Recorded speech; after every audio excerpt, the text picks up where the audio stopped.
everybody, I'm Dave Thomas, and this time I am building the Arreaux by Enerjet.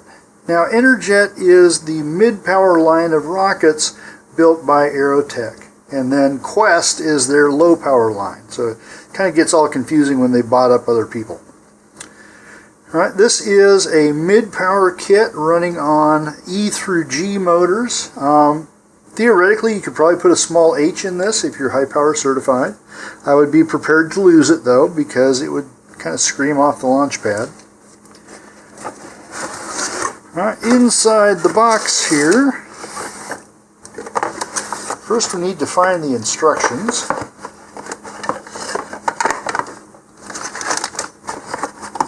Barring that, we'll find all these tubes first.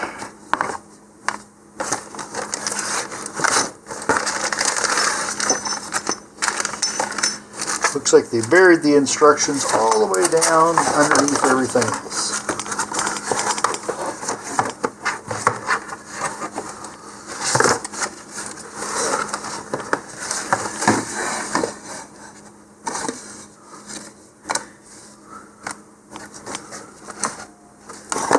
Or we have to go download them. I'm not sure quite which yet. I found the instructions. They were inside the main body tube. But this did show me that Aerotech does not put their instructions on their website. I'm not sure why, because I'm sure I'm not the only one who's ever lost a set of instructions. Okay, so let's go through the list here. There has been a change in these kits. Let me see if this one's been updated.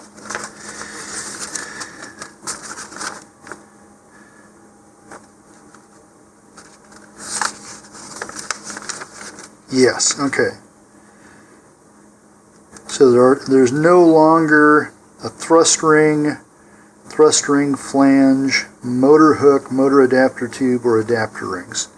Alright, they're no longer putting those in, and that's because instead of using a big engine clip like the original had, it's going to use this nice aluminum mortar retainer. Okay. So some of these things are going to be missing, which makes it a little more confusing when you go through the instructions, but I think we'll make it. Okay, and I assume there's no E-spacer tube either, since there's no adapter tube. Alright, so we have a motor tube right here. Alright, the motor hook is not there. We have the retainer ring instead. Okay, Fin-lok rings, 3 of them inside that package. Right, the centering rings, also inside that package.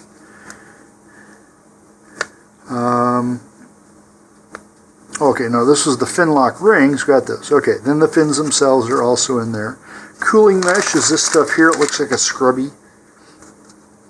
All right, the ejection gas baffle, that's some of these plastic doodads in there.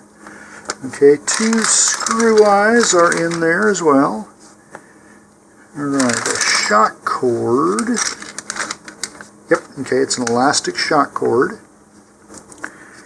Alright, then we have the main body tube here, and it is pre-slotted. Let's see, a payload bay tube here. Alright, coupler tube, I assume is this one. Yep, okay. Launch lugs, these are probably, yeah, they're 3D printed, and they're in this package. There are also launch rails if you want to use those instead or in addition to. Alright, nose cone right here. Decals, we saw that. Parachute is right here. Alright, and the F-spacer tube is probably that guy there. Or that guy there.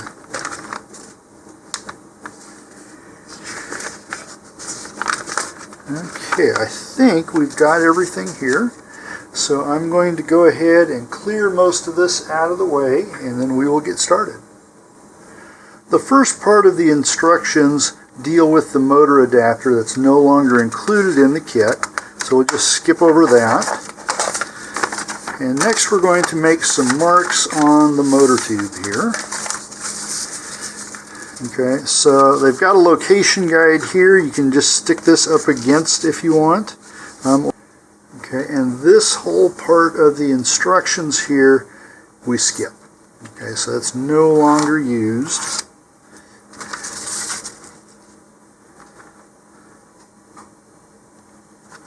And whoop, I forgot we've got this revised location guide. So, alright, that rear fin-lok ring is going to be further up. So it's going to be 1.5 inches. I'm not going to give you a metric equivalent.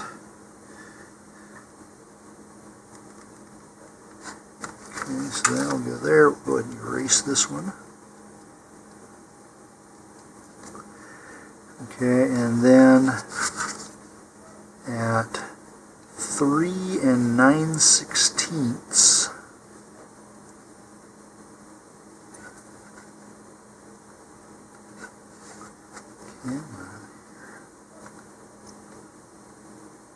Right.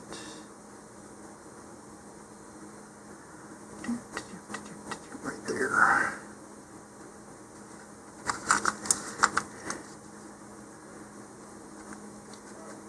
Right, so those are our new locations for the fin-lok assemblies.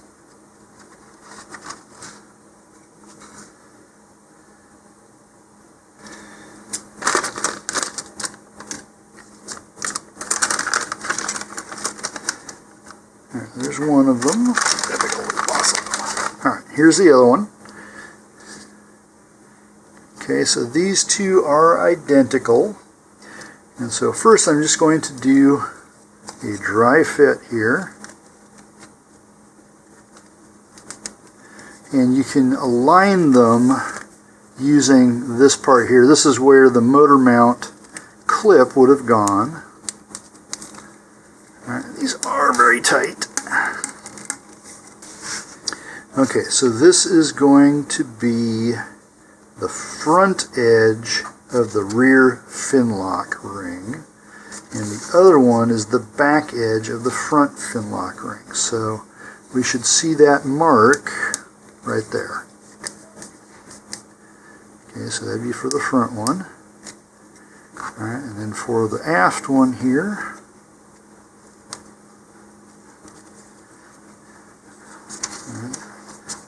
that is going to be the front edge of the rear ring.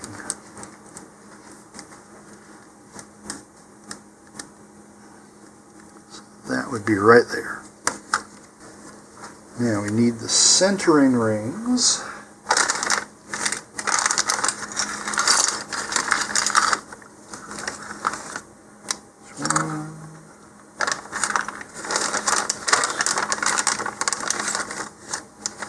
And 2. Okay, and these are going to go like that, and like that, and we can line the, again here you don't really have to line up the notches since we don't have the clip anymore. Alright, but that's how those are going to go. Alright, now we're going to take the fins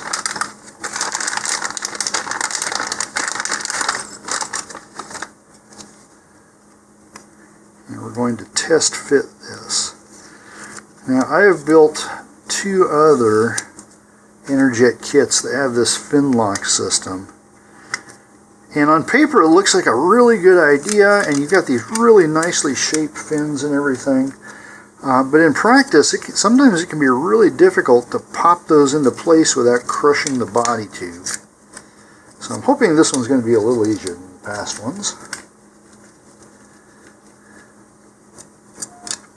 Okay, so we're going to test fit all of these.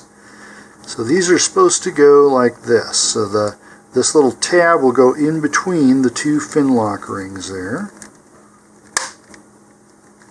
Alright, and that should snap down like that.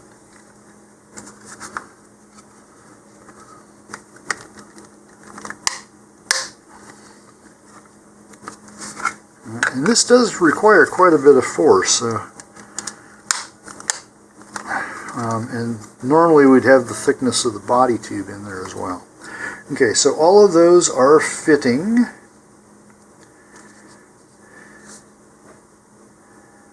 Alright, so we want to apply cement to the areas between the fin locks, where the front fin lock meets the front centering ring and motor tube. And then we want between the front edge of the back fin lock and the motor tube. Now they are using super glue for all of this, if I remember right. Okay, I'm not seeing where they had a specific type of cement in here. I'm sure it is, I'm just missing it. But in the other two kits that I've put together, they do use cyanoacrylate or super glue. And the reason for that is, unlike other high-power rockets and mid-power rockets, it's this framework that's actually taking all the load of the thrust and of the fins here, and so you don't need a strong grip like an epoxy. Now, you could use an epoxy for this, but you'd be making up little batches at a time, and it gets really time-consuming and messy, and is not really necessary.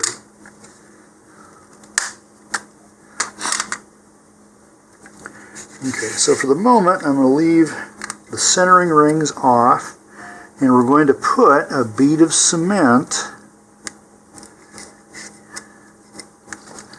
along in here, making sure not to get it into the channels here. We also don't want to get it down into this area here, okay, where those fin tabs are going to come down. Okay, so for this, I'm going to use regular super glue. Okay, now on the inside tracks here, it's going to go like this. And these are such tight joints that we don't really need space filling of any kind. So we just let that ooze in there. All right, and then do the same thing here.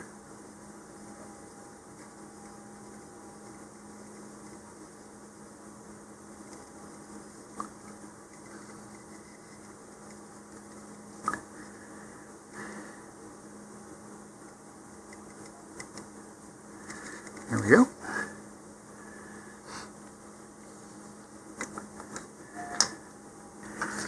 Alright, then we're also going to have a bead between the forward fin lock and the forward centering ring. Okay, so that's going to be in this direction here. Now for this one, since we are gluing this to this and this, and I don't have to worry about the tabs in there, I think I'm going to use a thicker cement. Although, yeah, maybe not. I think we'll just use the regular again.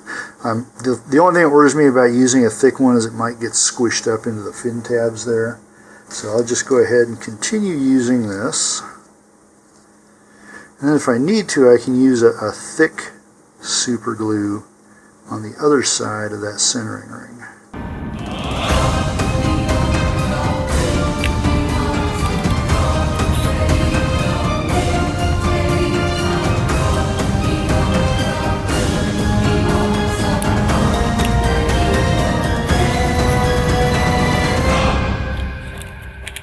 Alright, then here's our thicker glue.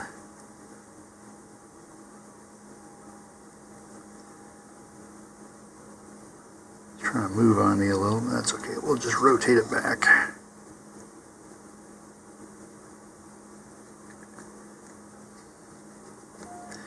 And this is actually a kind of a unique type of super glue. It's space filling, and it actually remains a bit flexible.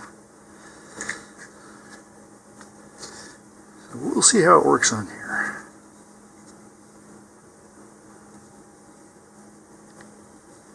Alright, there's my line. Let's see.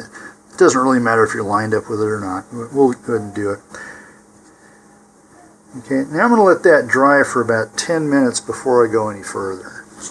Now while I'm waiting for the glue to dry on the centering rings and such, I am going to go ahead and prep this part. This is the baffle. Okay, and so we take one of the screw eyes and screw this in.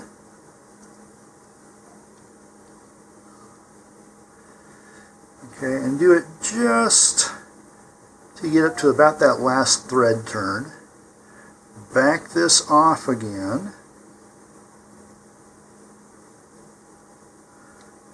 Okay, and then we're going to put just a little bit of regular super glue in this.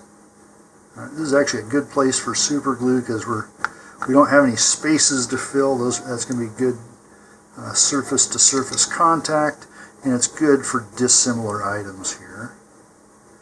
And most of the force is exerted on the threads. The super glue is mainly to keep it from backing itself out. Okay. Now the cooling mesh here, we're going to stretch this out until it's about 6 inches long or so, and kind of get it as even as you can. And what this does is we'll put this in the front of the motor mount tube, and when the ejection charge goes off, this is basically a little tiny maze, and so the hot gas molecules and particles of burning material are constantly impacting the mesh, and that gives it time to cool off before it hits the recovery system. Okay, now I'm not quite ready to put this on yet. I want to turn our attention next here for the shock cord. Now what we've got for a shock cord is some 3/8 inch elastic.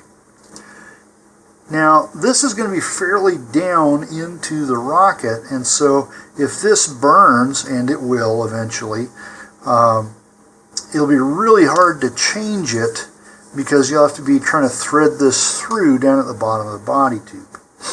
Okay, so instead I'm going to add a short piece of Kevlar first of all, and then I'll make a loop in that, and then we'll tie this to the Kevlar.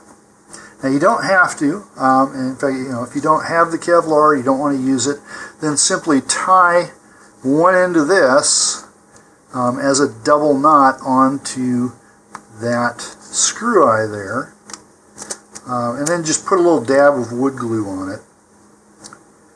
And yeah, so this just has free ends down here, so it's not even looped or anything. So you just tie that on like they show here, and then we'll feed it up later on. Okay, but in this case, now this is a piece of Kevlar I had left over from another project. I don't even remember what it is anymore. Okay, but from this loop down to where I have my finger is the length of the body tube, and the actual length that we need is not quite that long. So this will give us enough sticking out to work with. Okay, so I'm just going to cut this here. Now this is actually kind of heavy. I think that's 350-pound test material there. You could use probably 250. The nice thing about the thicker stuff is that it's less prone to zippering. Okay, now I'm going to put a loop in this,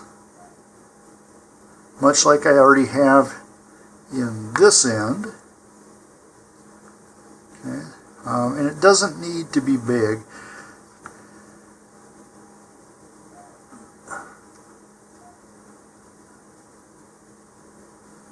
Alright, we'll try that again.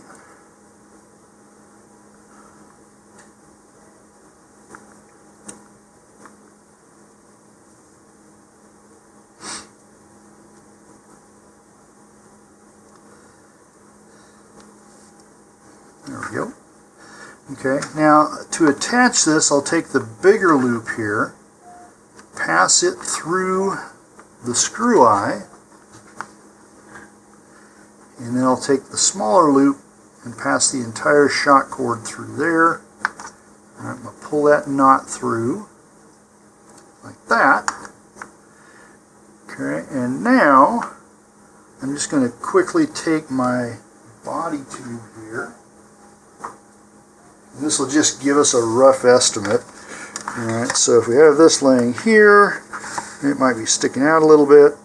Okay, and then we have this here. And I don't have enough room under the camera. Here we go. Alright, so I'm basically just lining up the parts here. And we've got about that much that'll hang outside. Okay, and that's fine.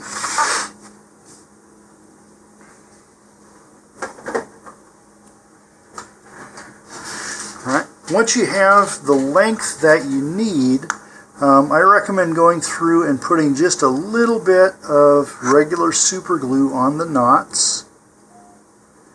And this will just keep them from slipping. Kevlar does tend to slip past itself rather easily. Alright, and then we'll also put some on the frayed ends here. Back until it's not frayed. And then we can cut those frays off. Now you can either just let these sit and dry by themselves, or you can apply some alcohol.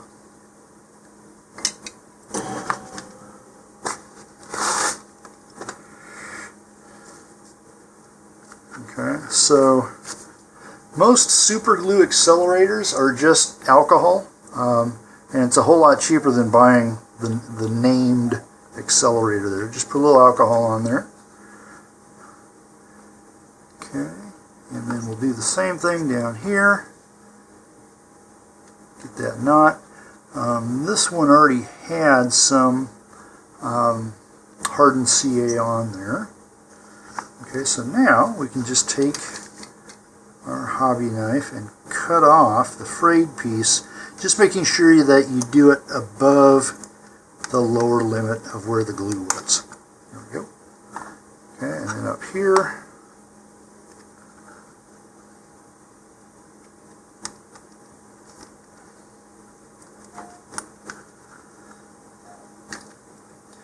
alright, and we should be about ready to put this on. Just a note, don't use the alcohol or super glue accelerator on these down here, because it will soak into the body tube and could cause expansion. Okay, so they want us to cut some slices in here, and that's to let this go in easier. Now, depending on the day, you may or may not have to do that. In fact, nope, you don't have to do that. All right. So now what we're going to do is I'm going to stretch this out a little longer. Because once it's in there, it's going to tend to compress anyway. Alright, then we just feed that down.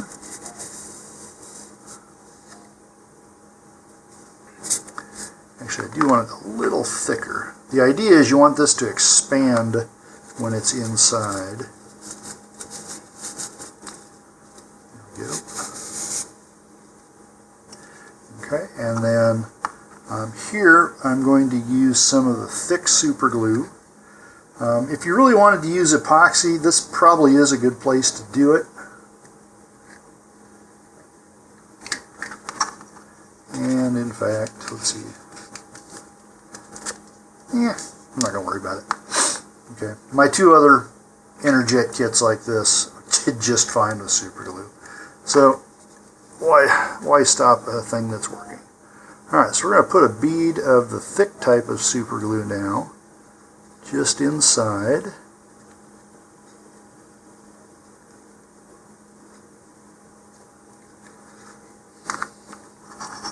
Okay, and we're just going to slide that in, seat it by moving it back and forth, and we'll let that dry. Now, if your baffle here did not go in easily, then go ahead and make some little slices, and they're saying doing 4 like 1/4-inch cuts around the circumference here, and that's just to let it open up a little easier. If you don't need them, don't use them, because this will give you a tighter fit. Alright, so we're going to go back to letting things dry for a little bit, and then we'll continue. Now we're ready to insert the motor mount into the body tube.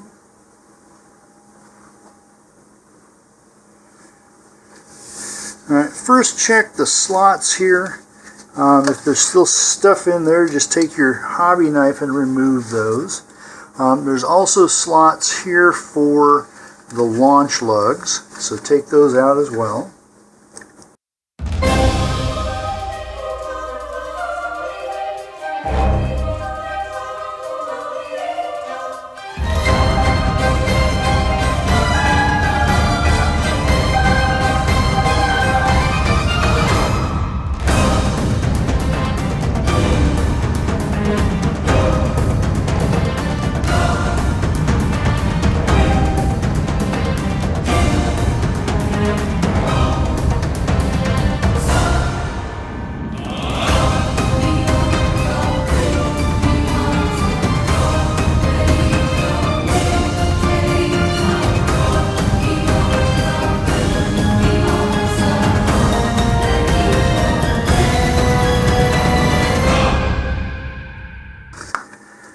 Okay, then we're going to take the shock cord here and first feed it in, and then we will follow that with the motor mount here.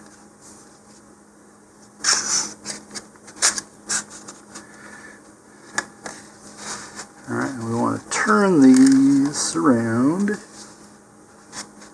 alright, so that we can see the fin slot grabbers there. Okay. Now, here I am going to recommend using epoxy. They still are using cyanoacrylate glue here, but what I've found in the past is that when we put the fins in, okay, so it's going to go in like that. There's a little bit of buckling of the body tube underneath the fin, and we end up with a gap in here. Okay, so in this case, I am going to go ahead and mix up some 5-minute epoxy. Here I've made up about 5 grams of 5-minute epoxy. That's probably going to be enough for 2 fins. Okay, so what we're going to do here is spread some epoxy along the root edge. We want this even but not really thick. Okay, get some back here. And then we want some right along this edge on either side of the fin tab. This is where I get gaps on the previous models.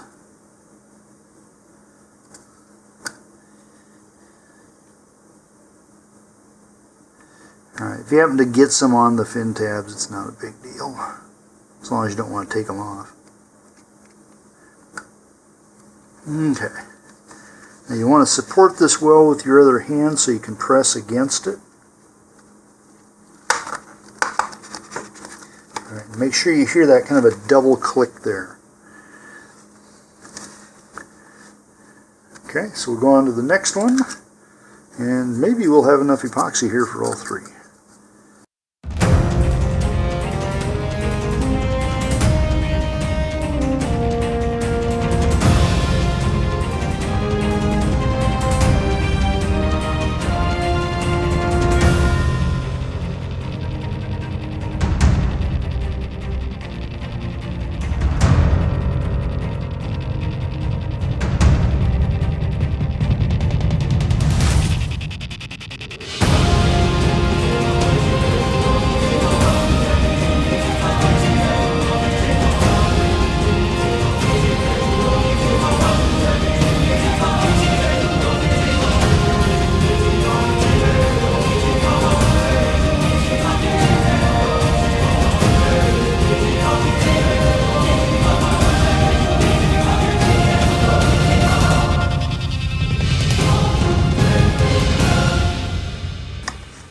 Okay, so we still have a little bit of a gap going there. And what I'm going to do at this point is I'm going to take a tissue or 2 here. And I'm going to moisten it with just a little bit of alcohol. I don't want this sopping. And I can use that to clean up the excess.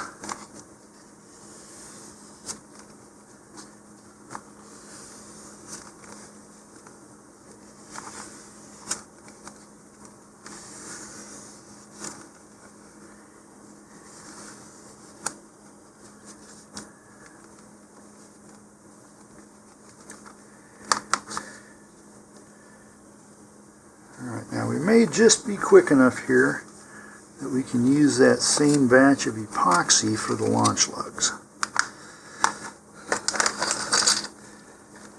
This is another place where the instructions had us using cyanoacrylate, and they did pop off. So here we'll just put a little bit on the back surface of each one. Alright, the angle should be facing forward. Those go right into the slots there.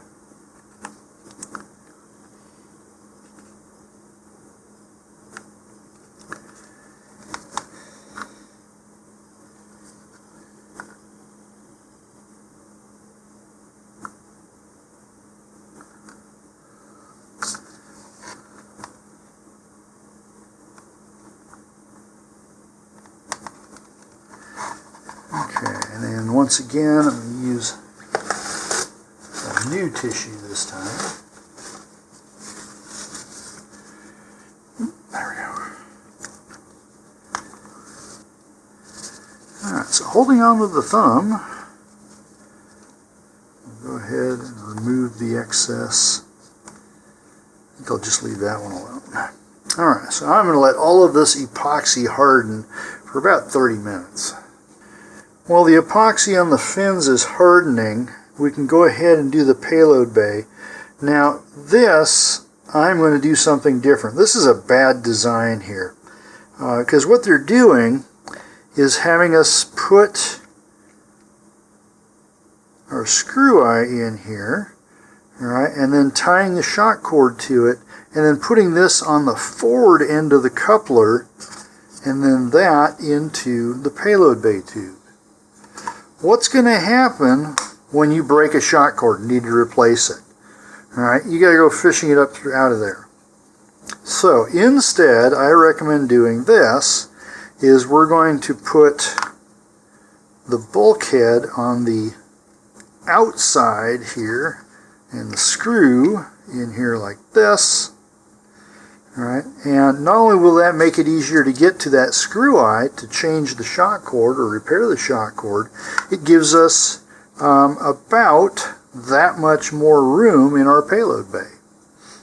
Okay, so I'm going to build this with that assumption in mind. So the first thing here I'm going to do is screw this in.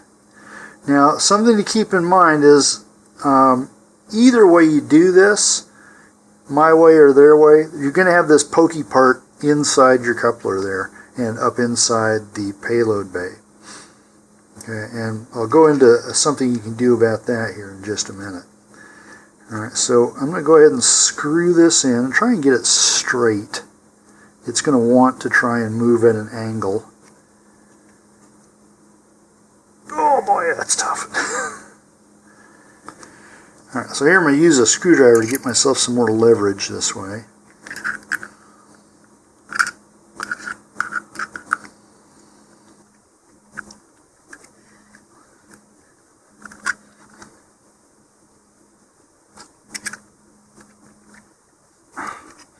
Alright, now due to the thickness of this bulkhead, it really doesn't make it any stronger to screw this in farther. Okay, once you get into the non-pointed region of the screw threads there, they're going to hold regardless. Alright, so I'm going to put that in about that far. And now I'm going to make up a little bit more epoxy and then follow that with a lot more epoxy. So what I'm going to do here is I'll use a small amount of epoxy first to attach this. Alright, I'm going to let that harden, and then I'm going to use probably about 10 grams, maybe more epoxy to basically fill in the bottom of this and help cover up those threads. Here I've made up a very small amount of epoxy, and I'm going to apply this to the coupler here and trying to keep it away from the outside edge, because we don't want epoxy sticking out and interfering with it going into the payload bay or the body tube.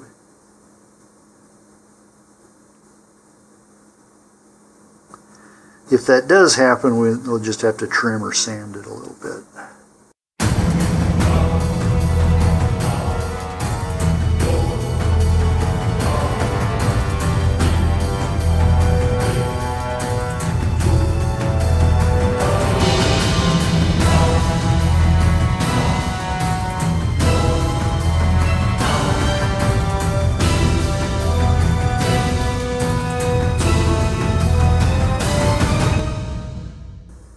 Alright, then we'll just put our bulkhead right on top.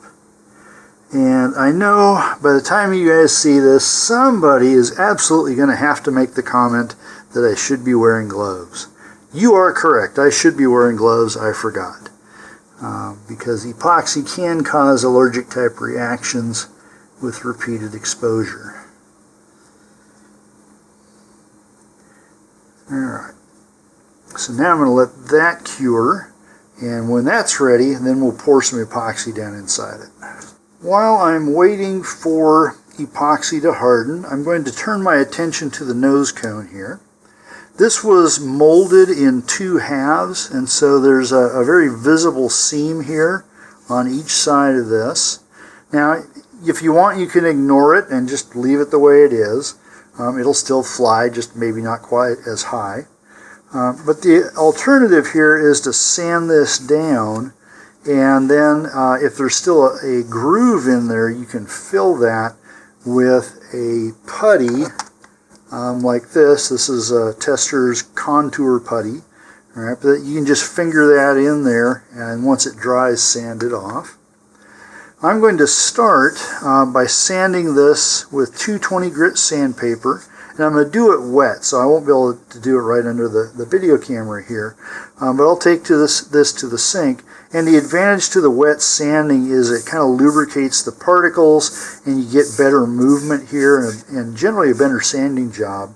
And it also keeps your sandpaper from clogging up with plastic, which is very common if you're dry sanding it. Okay. After the 220, I'll gradually work my way up to 320 and 400, and usually that's enough. If you want a little bit smoother finish, you can go up to 600 there. And then when we go to paint the rocket, I'll also paint this with a layer or 2 of a filling sandable primer. So I'll go off camera now, and I'll come back when I've got this done. Now if I can get the camera to focus correctly here. I'm on camera. There we go. Alright, so I've done the 220, and you can still see there are some very considerable grooves in there, and the same on the other side. So this is going to need some of that contour putty. Alright, there are several brands of this. The Tester's one is a fairly fast drying one. Tamiya has one also, but it takes longer to dry.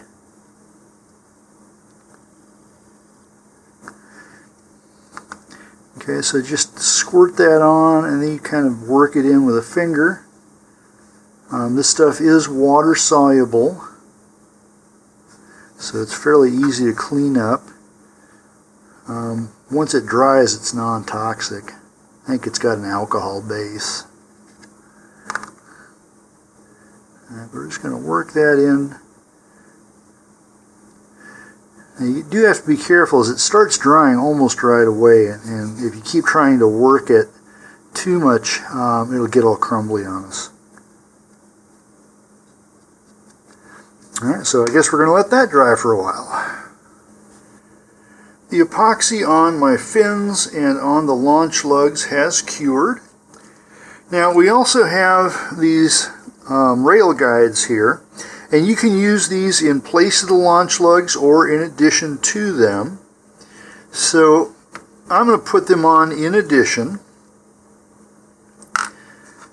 So the first one, you can pretty much put these in about the same position that the launch lugs are there. So one will be down here near the aft end of the rocket, and then the other up here at about where that other launch lug is. Alright, these also will go on using epoxy, and what I'm going to do something here is just scrape the finish a little bit, and technically you should do it with the launch lugs too, but at least they've got a guide and a hole in there to hold them in place. Here we don't, so I'm just going to roughen up the area around where I'm going to put that, and it just gives it a little more gripping surface for the epoxy. And here I'm going to quickly make up some 5-minute epoxy, and then I'll be right back. I've made up a small amount of 5-minute epoxy here, and this time I did remember to wear my gloves. So here I'm just going to smear an even coating here. We don't want this very thick because we don't want it oozing out all over the place. All right, but about like that. And the slanted end of this should face forward. And I'm going to find my little rough spot here, and we're going to stick that on.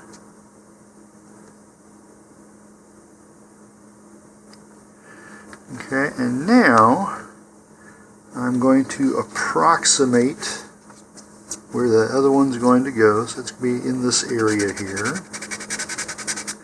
We'll roughen that up as well. Now don't worry, I'm going to do something a little more precise here than just eyeballing this.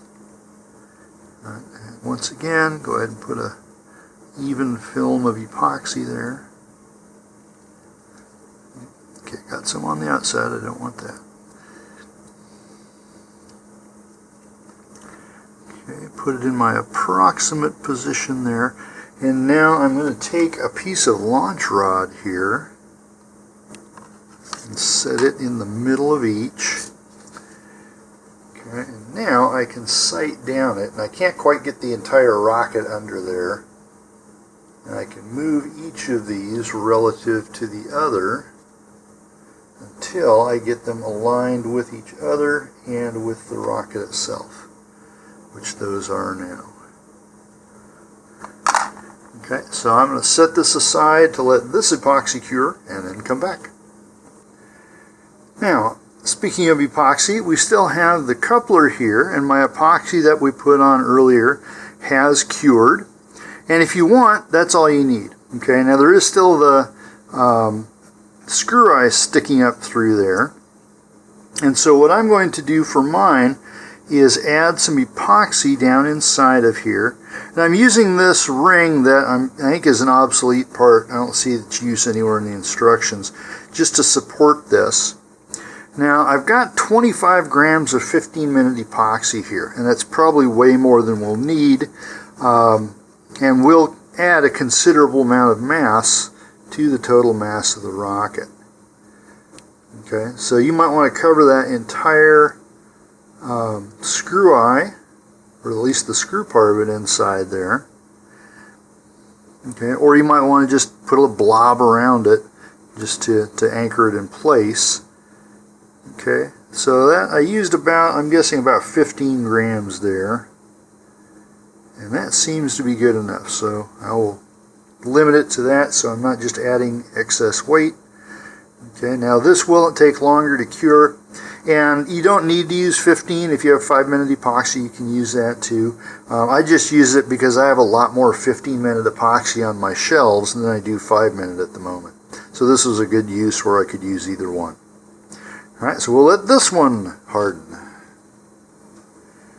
Since I have usable epoxy left here, I'm going to go ahead and put on the aft centering ring.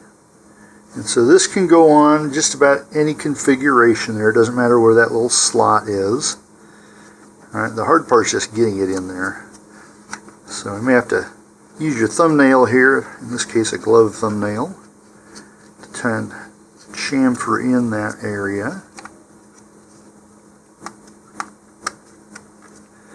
Okay, and then you can take a stick or a hobby knife or just something to poke things down here and get that seated.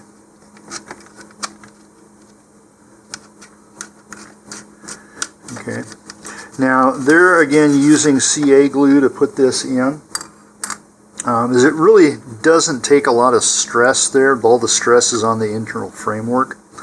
I'm going to go ahead and epoxy that simply because I do have the epoxy, and right after that I will also put on the engine retainer. Now for the engine retainer, I'm going to take one of my little emery boards here and just kind of roughen up the tube on the outside a little bit here, just to give the epoxy something more to hang on to.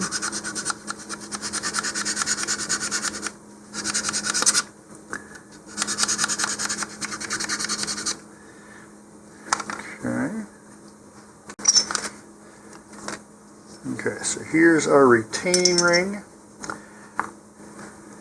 I'm going to do this quickly as my epoxy is starting to solidify. Right, so I'm just going to run some down on the inside of the main body tube to hit that centering ring. And I'm going to have to make up new epoxy. This has already gone too far. That 15 minutes went faster than I thought, so I've made up some new 15-minute epoxy here. We'll go ahead and continue gluing this in. Now I'm kind of spreading it around the inside of the body tube there. It just gives it a little bit more protection. You know, if you decide to do this with CA glue, that's fine. Okay, now that little blob there is going to get in the way of the retainer, so we'll de-blob it there.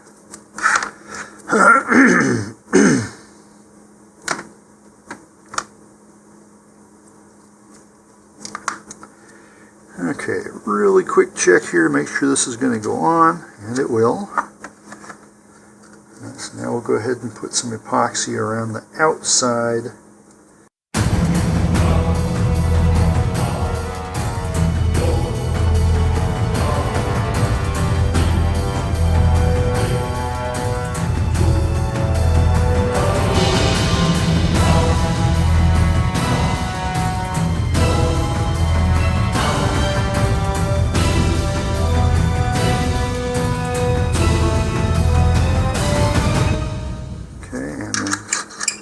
That will screw on thusly. I'll take that back off just in case we have epoxy in some places it shouldn't be.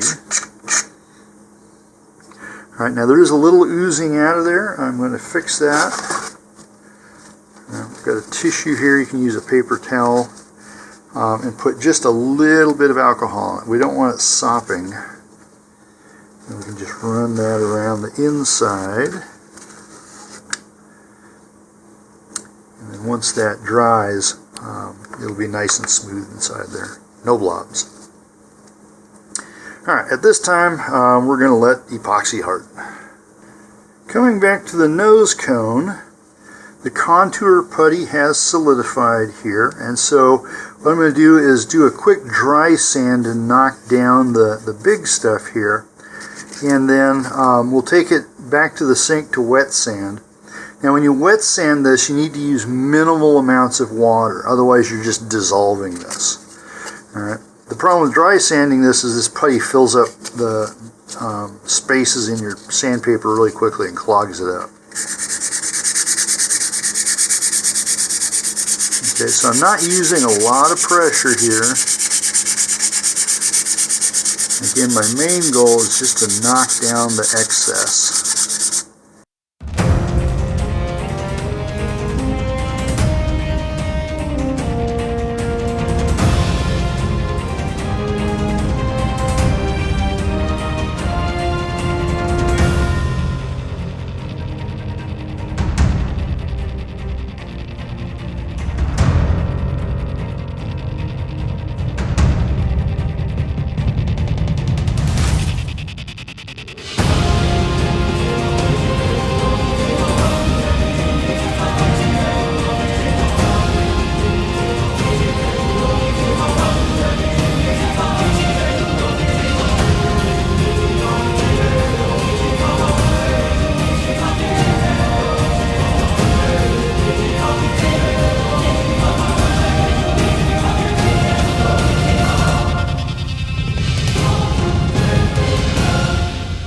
So that's knocked down most of the excess. You can still see some raised areas here in the putty.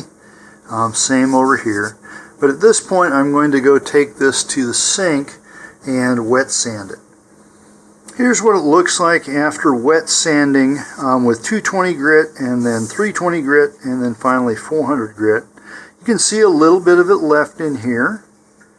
Alright, and a little bit over here. Now if you look closely, I don't know if this will show up on the camera or not.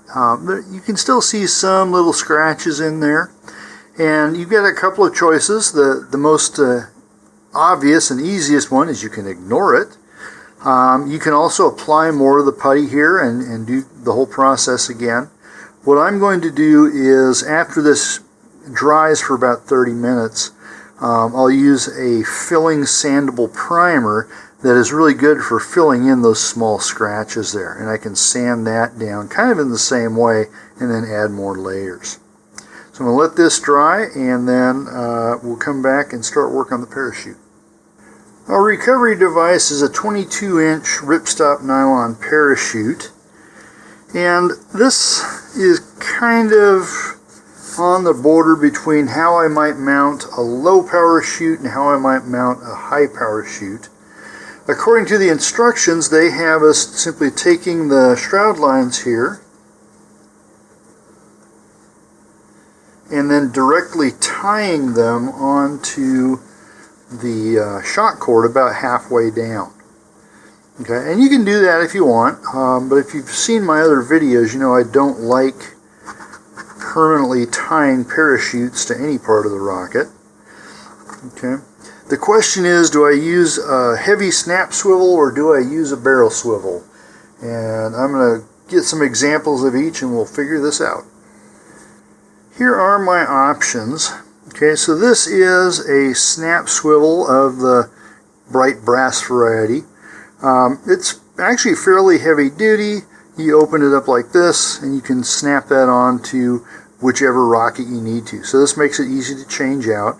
Occasionally though, you can have an instance where this pulls down and it causes this to release when it shouldn't, or vice versa. So this thing can come open.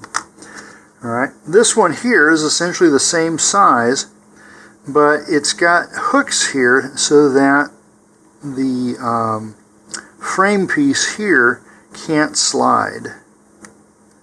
And this is what I use for a lot of mid-power rockets.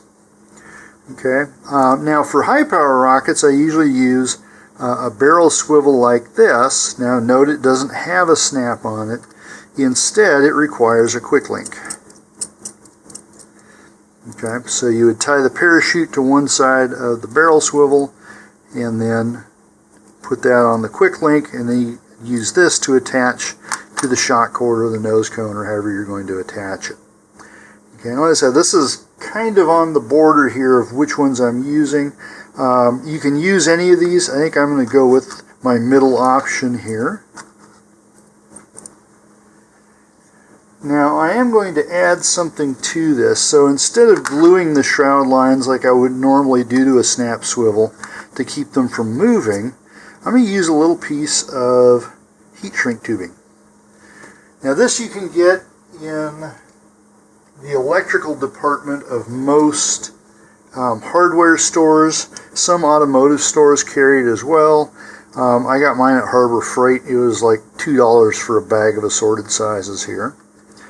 Okay, so first I'm going to take all the corners of my parachute down here and get them at roughly the same spot and hold tension on the lines until I get down here. Okay, so here I'm going to first slide the heat shrink tubing here, and note I'm always hanging on to the shroud lines one way or another so they don't change their relative size to each other. Alright, now here is where one of the critical areas are, is can we get it through the eye here. So I'm going to scrunch all these down, alright, and those go through. Alright, we're going to reopen the loops here. We're going to pass that entire snap swivel through the loops. Alright, and here's another place where if you're doing this with a carpet thread type shroud lines, this makes a nice neat knot there. With nylon lines like this, it gets a little bit more clumpy. Okay, so now I'm going to come back here, recheck my lines, make sure everything's about where it should be, and it is. Okay, now I'm going to slide my heat shrink tubing down, and this needs to go over the loop and the eyelet there and the loops. Okay, and now you can use a heat gun. A high power hair dryer works. I usually just use a lighter here. Now I'm not putting it in the flame, I'm bringing the flame up beside it. is if you put too much heat on this, it will scorch.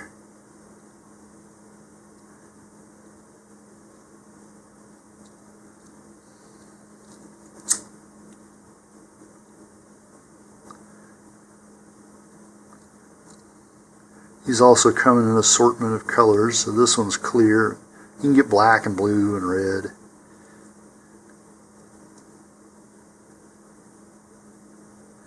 Be careful that we don't melt the shroud lines.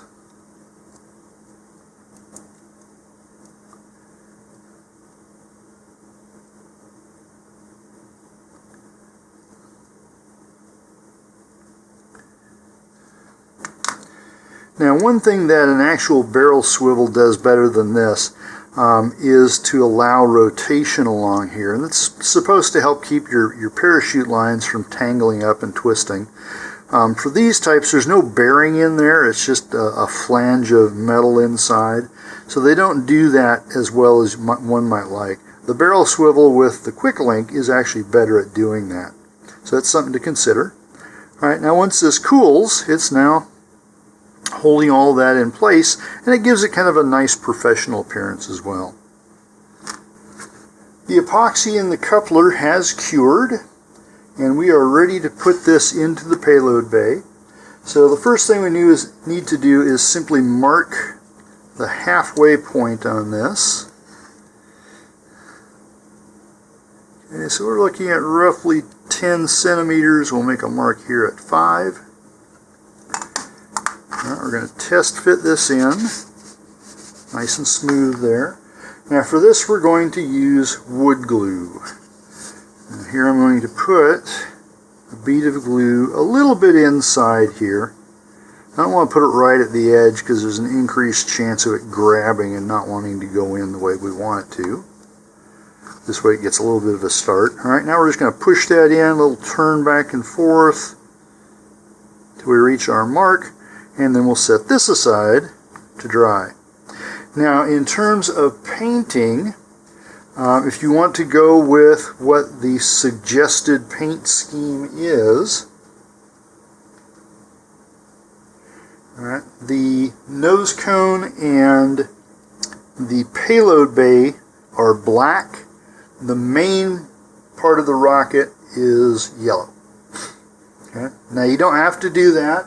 The decals that come with this are all black, and they're meant to go on the yellow part of the rocket. So as long as you have the lower part of the rocket being a light color, the decals will still show up. And of course you don't even need the decals. If you want to paint your whole rocket black or dark blue or something, the decals won't show up, but it'll still fly. I've started the painting process for the rocket. On the nose here, it's had 2 coats of the filling sandable primer that I mentioned earlier. And after this dries for about 2 hours, I can wet sand it and smooth it out.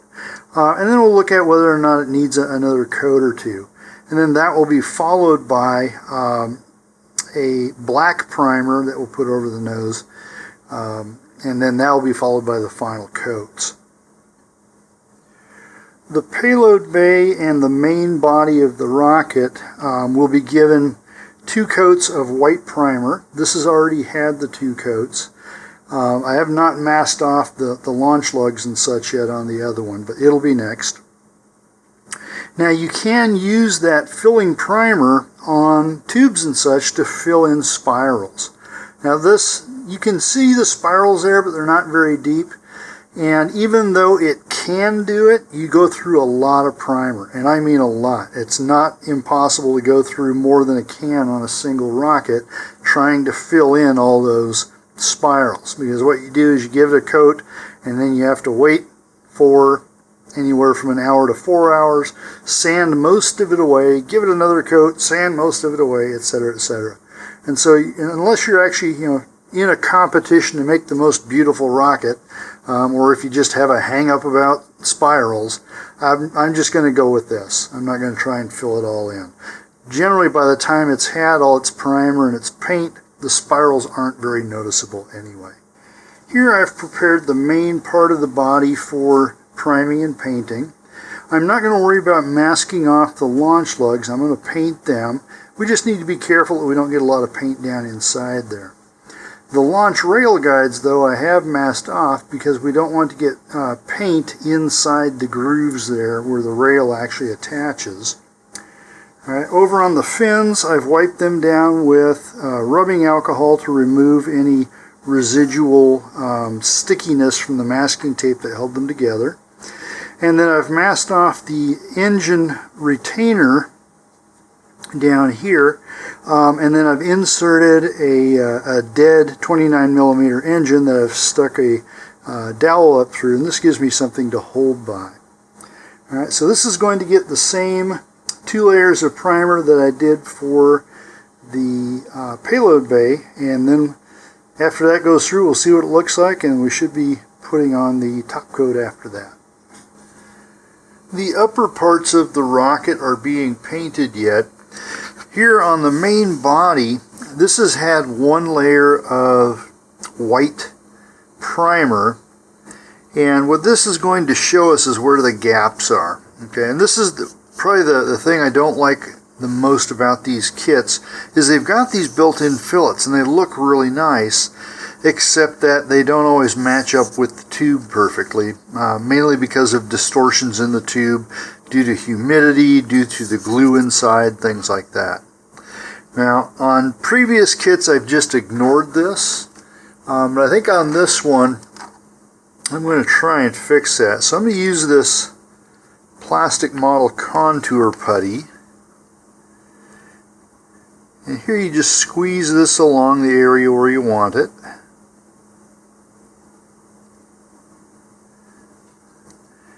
And then you can take a finger and smooth that in. And we actually want to remove as much from the fin here that we can, because if you don't, it just means that much more sanding. Alright, this is water soluble.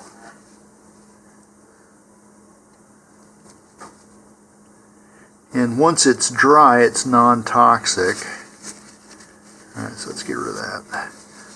The drawback, as you can see here, is that it starts drying almost immediately, and so it can get crumbly on you before you've finished.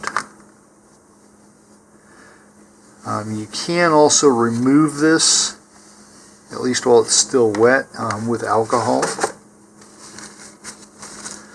Once it dries, it also can be removed with alcohol, so be careful if you're trying to clean a fin or something.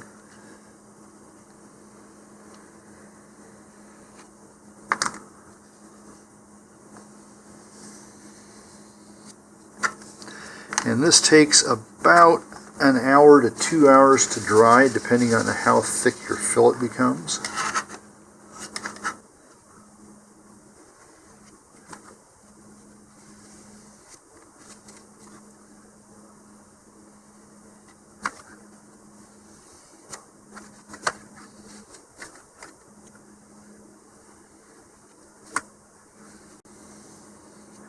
Now the other place I'm going to use this is on the launch lugs. So the launch rail guides were actually printed to conform to this. The launch lugs, though, have a square base to them, and so they don't match up to the tube circumference. So we can just apply a little bit of this as well.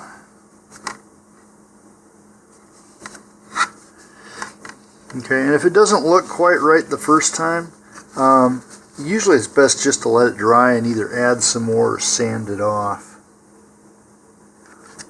If you put another coat on top of a still damp coat, it usually just gets all crumbly.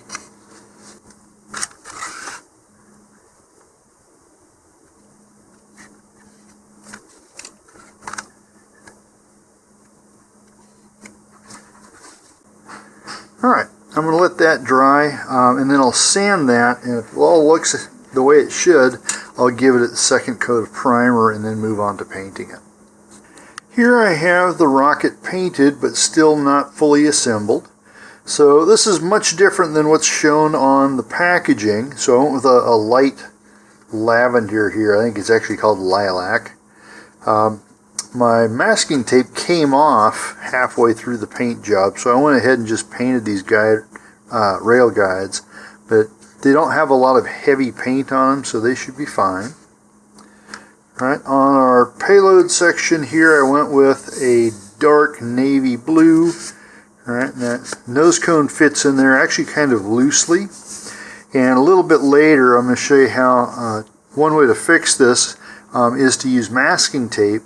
But I've had lots of nose cones pop off, even when they're heavily masking taped, during ejection. And so what I'm going to do is put some removable plastic rivets in there. Down here on the base, this bulkhead is sticking out just a little too far, so that if we try and put it into the main part of the rocket body here, it's going to be really snug. So I'm going to take some sandpaper here and just sand that off a little bit.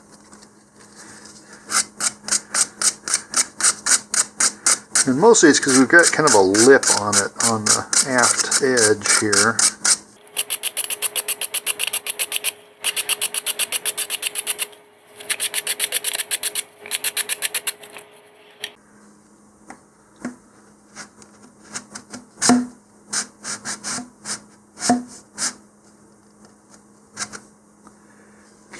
We've also got a little bit of a lip on the inside of the body tube. So I'm going to sand that, and then I'm actually going to put a little bit of super glue around that just to harden it so it doesn't flip over again there. But we'll get this fit first. That's better. Okay, so something you can do here is just take some regular viscosity super glue, and I'm going to run that right around this edge. Now I've got a little paint down here, and that was purposely done kind of to do the same thing that the super glue does, and that's simply to help prevent the cardboard here from fraying and folding and things like that. So here the super glue is mainly filling in where the paint was not. Okay. And then just let that set for just a few seconds, and then you can go ahead and take tissue or paper towel here and just smooth that out so that we don't have globs of super glue inside. For the decals, I've got a basin of room temperature water to which I've added a single drop of dishwashing detergent. And what this does is when we dip the self-adhesive decals into this, it temporarily makes them less sticky. And then once the water dries up and goes away, the stickiness comes back, and that keeps the decal in place. Now before I forget it, I'm going to go ahead and put the retaining ring back on here.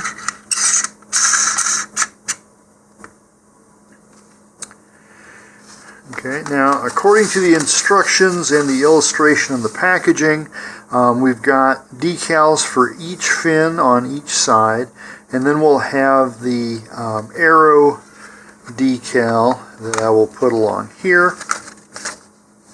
But keep in mind, decals are not required for flight readiness. You could just put everything together on this and fly it without any decals. You can provide your own decals. Okay, so these are just suggestions. Decals are pretty much always optional. Okay, so I'm going to go ahead now. I think we need to cut these out first. Okay, so each fin decal here consists of 3 stripes, and they're kind of interlocked on the. You've got the Arreaux decal here, and it looks like this part down here is supposed to continue this part here. I may just leave it the way it is though and just make this one big decal. Okay, so first we're going to try the fins here. Alright, we'll also have some stripes to put on. I'll cut those out of the way for now.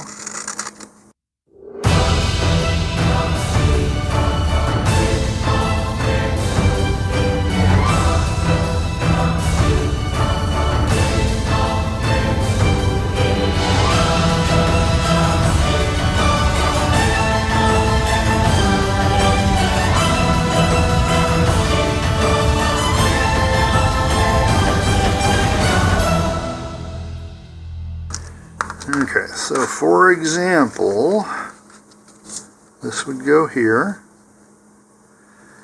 Alright, and we want to keep it inside all of the bevels and stuff that were put into these fins. So we're going to need to cut these really close. Now you can do this with a hobby knife as well, if that's your preference.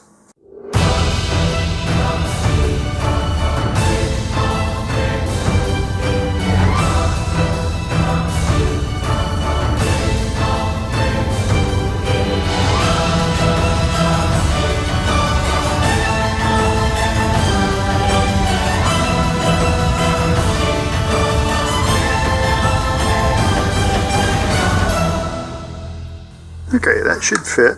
So now we'll simply peel these, which is often the worst part of doing this.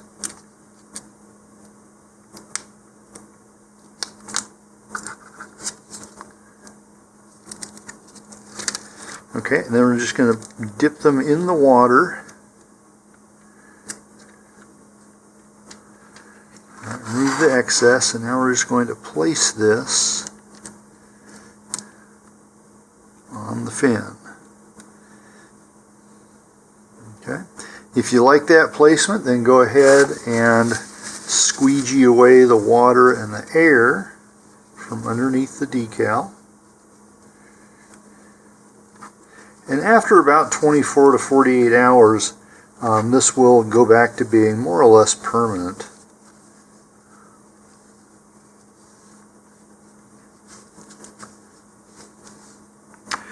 Okay, so there's one. The rest of these decals will go on the same way.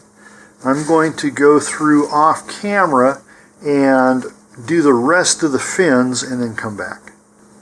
I have all of the fin decals on here. Actually, I may need to squeegee them a little bit more. Right, but overall those look pretty good. Next I'm going to do this wrap, and this is meant to go up here near the edge of the body tube. Okay, and if we get it right, they're going to overlap and you won't see much of a seam there. Now you can put these either like this, or you can put them like this. So that's kind of up to you there.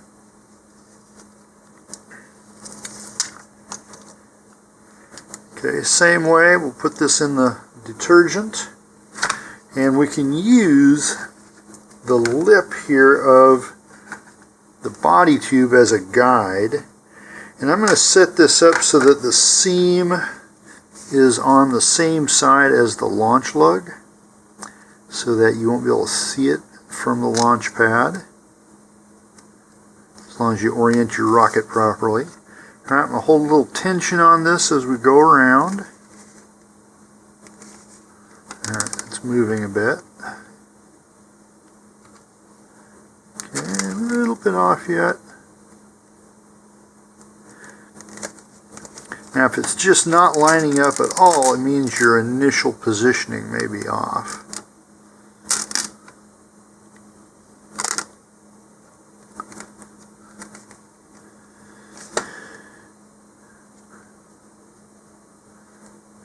Alright, I'm going to call that good.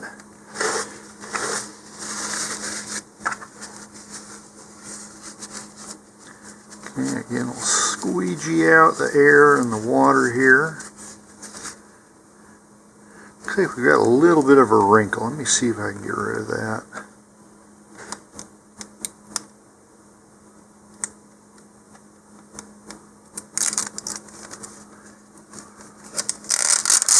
Which means I have to come back all the way to the beginning here.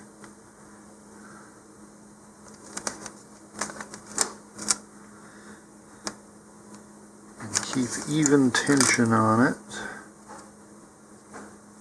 Yeah, that looks better.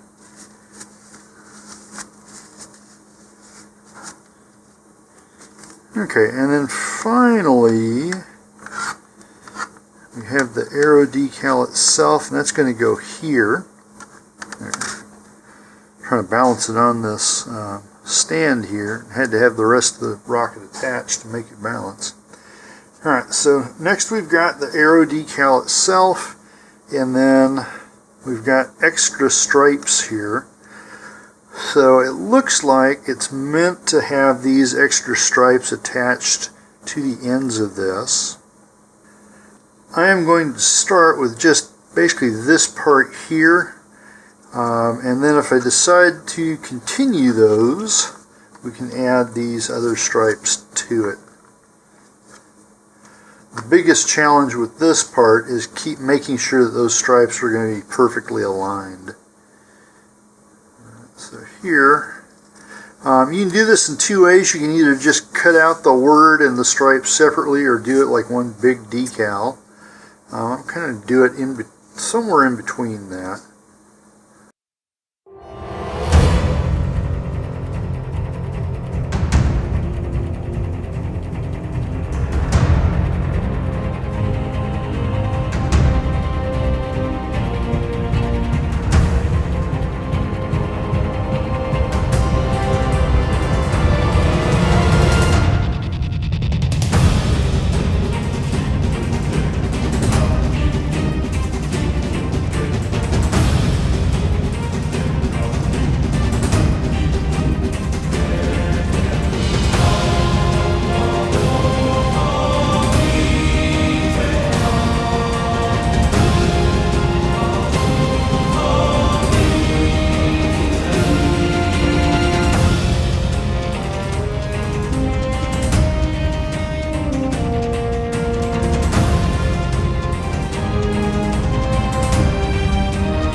The decals went on with just a few mishaps that we easily corrected there.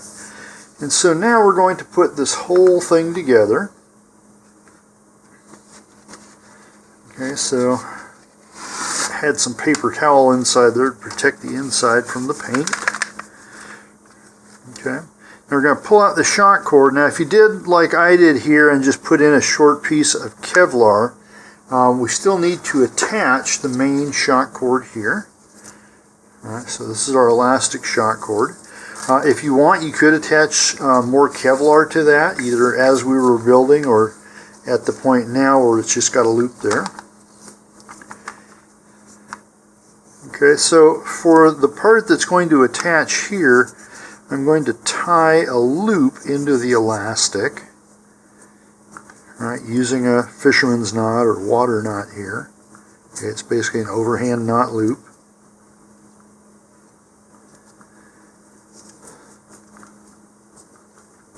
Alright, you can pull that tight, and you really don't need to do anything else to it. The free end here is not going to interfere with anything. So now what I'm going to do is I'm going to pass the elastic shock cord loop through the Kevlar one, and then we're going to thread the entire shock cord back through the elastic loop here.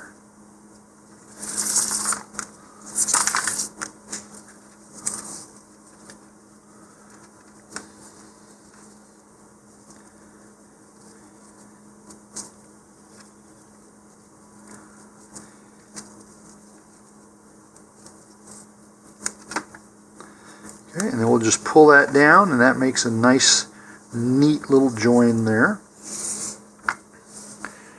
All right, up here on the other end of the shock cord, we're going to tie this to the eyelet on our bulkhead here.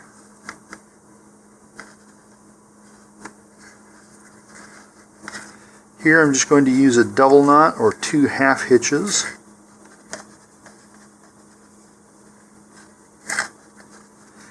Alright, go ahead and pull that down as well. If you want, you can add a little dab of wood glue or white glue to that knot. but I don't think that's going to go anywhere. Now I will trim this back a little bit so that it can't get caught between the shoulder of the coupler and the body tube there. Alright, and then we're going to add our parachute. Alright, so if you didn't tie this on permanently, this is the time to clip it on.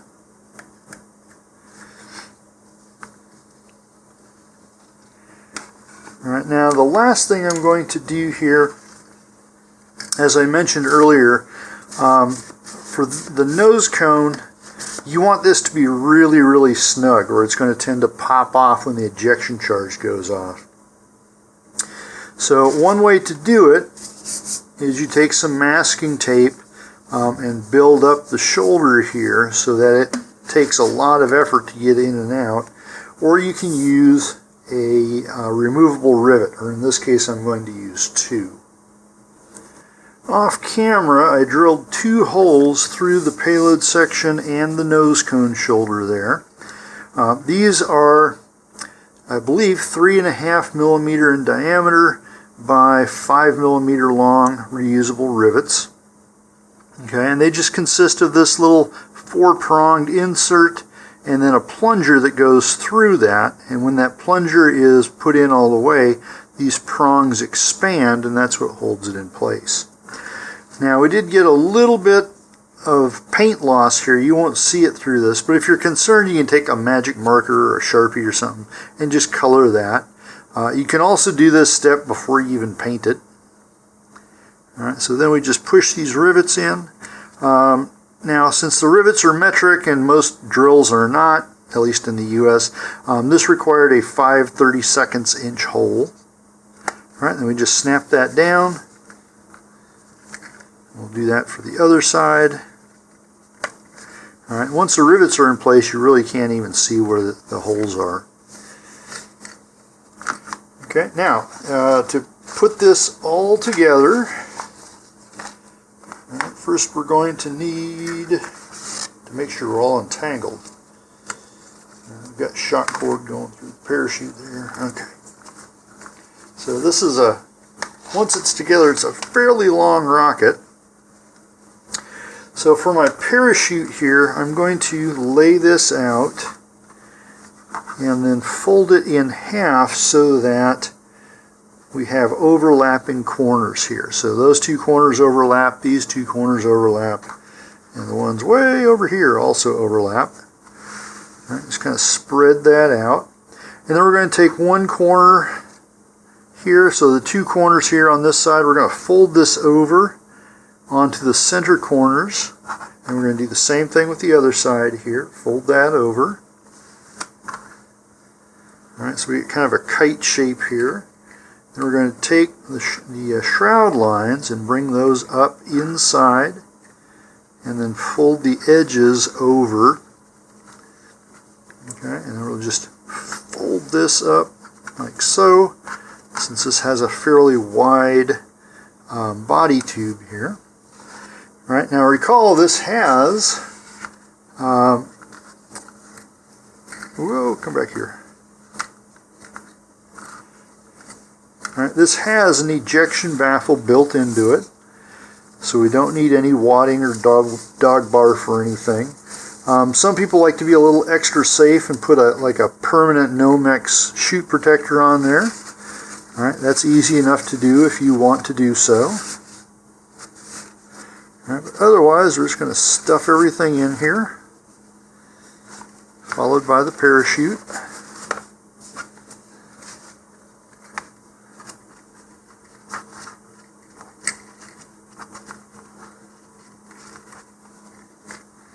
Alright, and then carefully put that in so that we don't catch anything. Alright, now just like you would do with a smaller rocket, we're going to do a shake test here. Alright, so that does not shake itself out, but we can remove it with just minimal force, and that's what we're looking for. Keep in mind that temperature and humidity can change those characteristics, so always check this before every launch, and if it's too loose, add some masking tape. If it's too tight, which is going to be rare, it probably means that bulkhead needs a little more sanding.